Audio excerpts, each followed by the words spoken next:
Aunjanue, this is not your first time in the Emmys race. Do you have thoughts on this whole process? Are you enjoying it? Crickets. Let me be transparent and say, first of all, Brooke, I applaud you as well for, sticking up for yourself and saying, listen, I need you to see me because I'm worth seeing. And I want to piggyback on the whole Golden Globes thing. Here's the thing. There's so much work that's being done, and I've been a part of projects, and all of you on this panel have been a part of projects that don't get the limelight because they're not on Netflix or HBO and all the big channels. They're on other networks, and the work is just as good, just as good. It's just as stellar. It's just as excellent.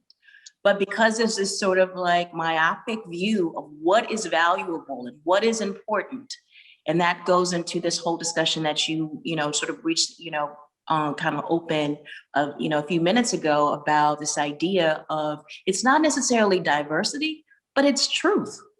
It's what the world looks like. Right. It's what the world looks like. Representation. Exactly, of what our tastes are and how varied they are.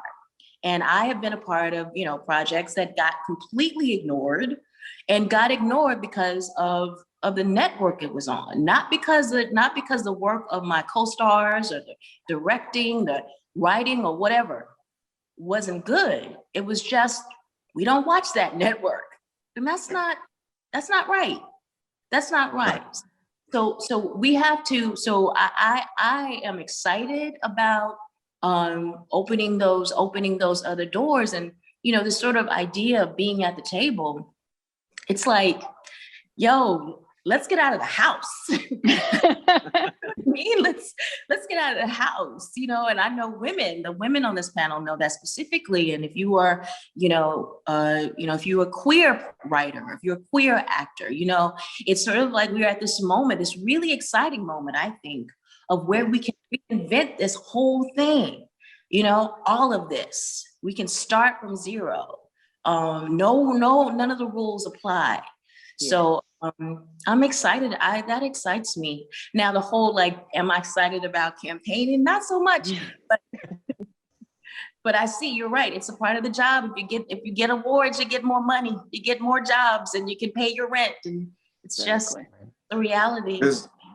Well, so I kind of piggybacking off of saying that these campaigns are part of the work. They can open up the doors to other roles. I'm curious what past roles of your own have actually opened up doors for you. So a role from I don't know. I have no idea. I don't know what I did. I know the Clark sisters blew me away. That's all I got to say. The Clark sisters, which you didn't get no love from the industry on, but the Clark sisters was Emmy. That was Emmy all over it. So. Well, thank you. I called you at 2 a.m. and told you that. I appreciate that. Well, I'll say this, that I think, I don't know what particularly the roles were that lead me to be able to keep getting a paycheck, but just to put it in, real terms. But I've had people like Courtney who, saw something in me and championed me for the job that I have now.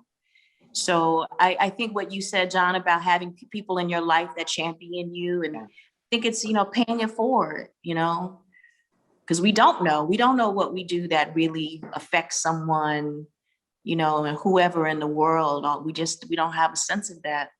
We're here, of course, talking about all of your great work, but I have to know if any of you, or what is it, your worst audition?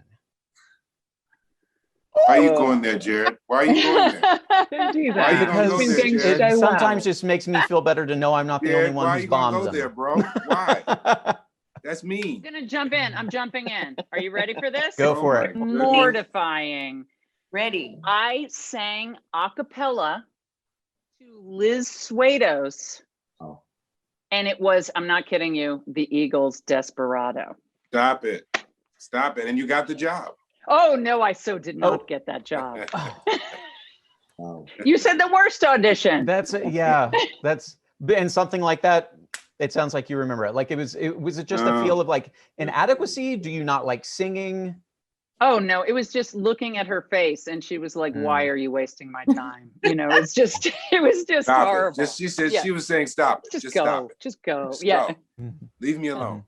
Torturing me." Oh, Oh.